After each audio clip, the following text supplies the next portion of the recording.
Today we're making a delicious creamy chorizo pasta. I've been making this since the days of being a student, and honestly, you're not going to regret trying this one. It's tasty, it's cheap, it's delicious, it's extremely filling, and I think you're going to love it. So we're going to begin by placing a large pan of water onto the hob, and then we'll bring that to the boil and add in plenty of salt because we need this to be as salty as the sea. While we wait for the water to come to the boil, we'll prepare all of the ingredients, and we'll begin with the chorizo. We're only going to use half of this. It's roughly around 110 grams for the portion size that you need. And what we're going to do is remove the casing, and then we're going to slice it up into coin shapes, roughly around 3 millimeters thick. And then we're going to peel and finely dice one red onion. And then after that, we've got 2 cloves of garlic that we need to peel, and then I'm going to grate them on a microplane to make a nice puree.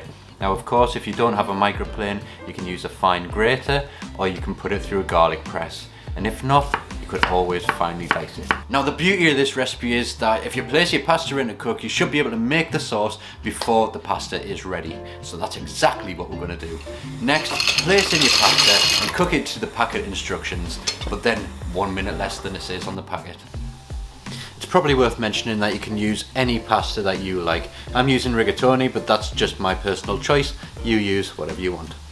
Place a frying pan over medium heat and then add in the chorizo. And what's going to happen then is the fat's going to render out of that chorizo and it's going to slowly crisp up. As soon as the fat is rendered out, add in that diced red onion, and then we're going to slowly cook that with a pinch of salt to help release any liquid that's in there and soften the onions up. We're going to cook that for 3 to 4 minutes. Now that the onions are soft, we can add in the 2 cloves of pureed garlic, half a teaspoon of dried rosemary, and then 2 teaspoons of sweet paprika.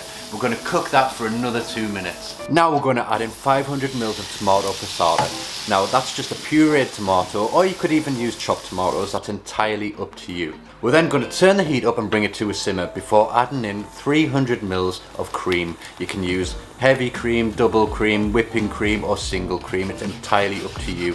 And another alternative, you could also use creme fraiche. I'm just using double cream for this one.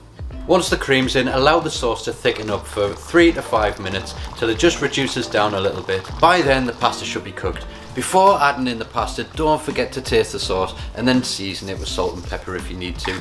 You might not need too much pepper, we've got that paprika in there, that kind of does a similar job, but it's entirely up to you at this stage.